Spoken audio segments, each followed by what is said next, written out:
Hello, welcome to the Trews New Year review, where we review the new year. I'm speaking slightly quietly and subconsciously because there's literally my tiny daughter sleeping over there with the sound of rainfall in her ear hole because I'm a parent now. This year has been defined by many things, but to me it's been defined by her, that little person over there. But Google is surely the most reliable resource for all of reality. And by looking at the Google searches of this year, 2016, we can see what kind of a year we've actually had. And let's try and get beyond, God, hasn't it been awful, because we've also had Pokemon Go.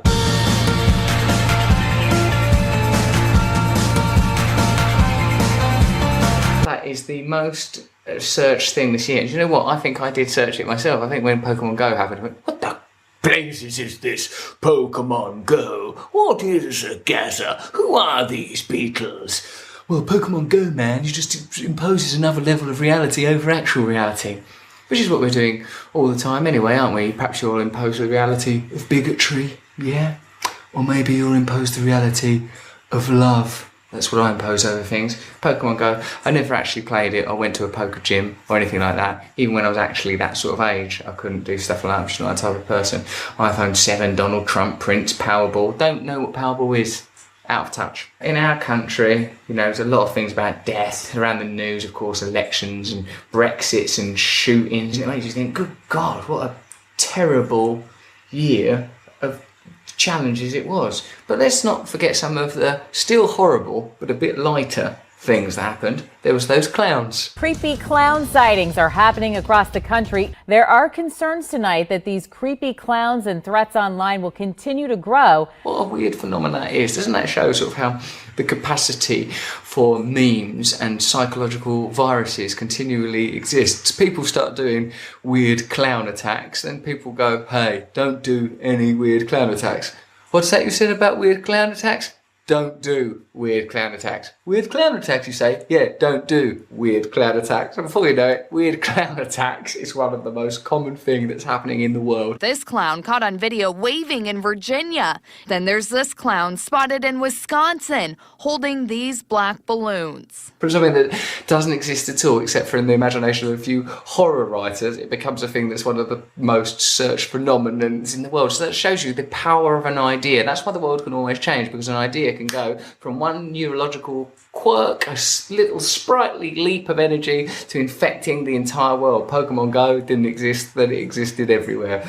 Clowns, the same thing. Toblerone is facing a lot of criticism for changing the shape of its famous triangular candy bars. Toblerones, spaced out a bit more differently. Now, on the Trews, we pride ourselves on getting to the heart of the issues that define our planet, whether it's the repression of consciousness, the promotion of right-wing values, or the removal of freedom from the core of our being. But let's take a moment too to look at the widening gap, not between the rich and the poor, but between a bit of Toblerone and another bit of Toblerone. Consumers in the UK noticed they were getting less chocolate in some bars because of bigger gaps between the distinctive chocolate peaks. I mean, it even looked like it was taking the piss, like a bike rack. Mondelez International said it was forced to widen the spaces because of higher costs for numerous ingredients. It's like they imagined that no one would ever look at it other than from the front. Like no one would ever go, you fucking bastards. But it is worth mentioning the top 10 male celebrities in the UK, particularly UFC star Conor McGregor, who I actually bang into. A lot of it is because of the way he enters the ring, doing this thing. I don't know if you've ever seen any Conor McGregor, but he sort of turns himself into a terrifying liquid man.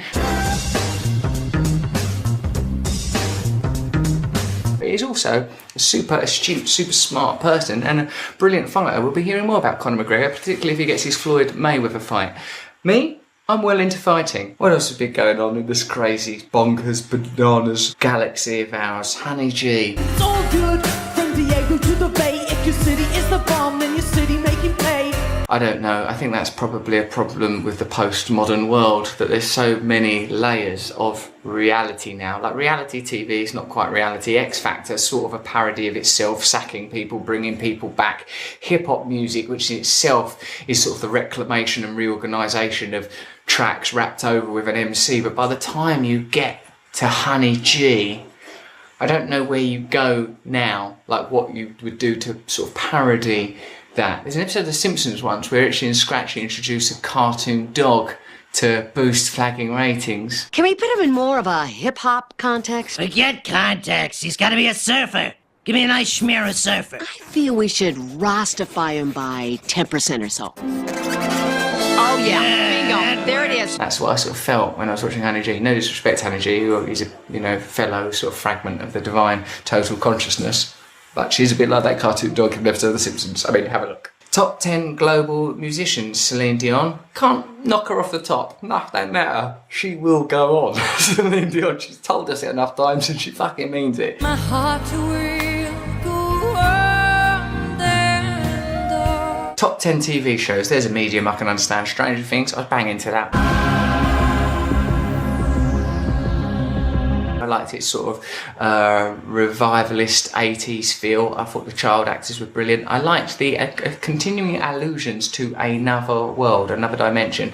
I'm not one of those cultural trend experts who can spot a cultural trend and say you'll see more of this and help advertisers to make loads of money, but I do shout my mouth off about things that I don't know much about. And I'll tell you this, that we'll see a lot more references to other realms, ethereal realms, other dimensions, as people become wholly dissatisfied with the limitations of the achievements that are possible with these limiting economic, social, cultural systems. As celebrity reaches its sort of pinnacle, as capitalism reaches its pinnacle, these kind of mindsets, it's like the sort of Toblerone really. Where do you go now? I mean, what do you do? Just have a long Toblerone box and you open it, one little bit of Toblerone just go and rattles its way out, or it's just the word Toblerone written on a bit of paper and encouragement of how to mime enjoying a bit of chocolate.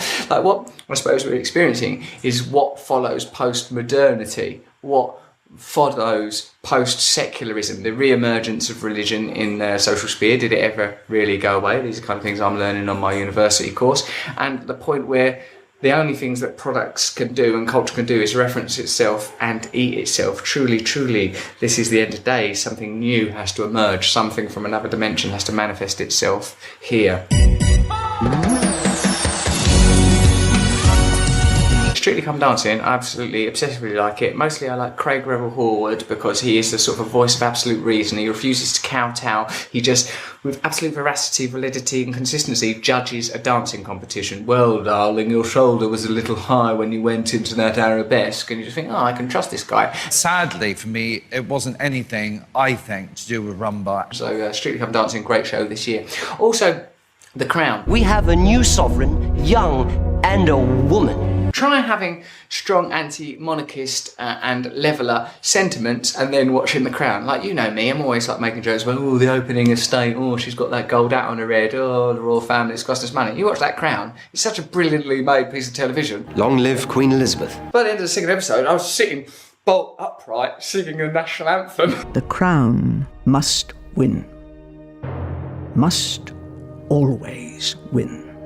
It's good telly. It's bloody good telly. And at the end of the day, princes and princesses, these are the sort of early in the origins of drama, aren't they? Greek theatre and Elizabethan theatre. So these stories really, really resonate. And as it says in early episodes of The Crown, we are there to provide an example of what people should be. And I'm like, oh God, why did I do that Trews where I said they should be strung up in chicken wire and tossed in a ditch or whatever the hell it was I was saying that particular week. I do sometimes want to go to the Queen. What is the thing that you've got in your head that makes it all right for this to happen? Because it must be that you think that poor people are scum. The kind of questions that we were asking Google, which in a way is the sort of techno god of our time, an omniscient, omnipotent force that's, you know, slowly consuming all of our reality, is what is Pokemon Go? What is Brexit? What is the single market? What is the EU? What is a coup? One of the questions I most like, how to accept myself for who I am. Don't ask Google that. Ask me, I'll tell you. Love yourself, you're perfectly fine, you're okay. Try to make a good inventory of the things you've done in the past, make amends for those things, accept the patterns and behaviours that you keep repeating that are causing you problems, and try to move beyond them with a faith in a higher power. And I strongly suggest that higher power is not Google. What's truly remarkable, the way that I've reviewed 2016, is I've done the whole thing with a simulation of raindrops and a tiny little 6-week-old, sweet, gorgeous baby daughter just over there, out of shot, being adorable. Have a wonderful 2017. Just carry on being happy. Try not to be frightened.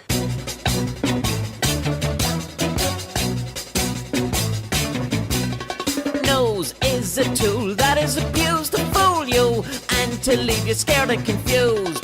Trews is like the news. If the news was true, I want some Trews. Let's have some Trews.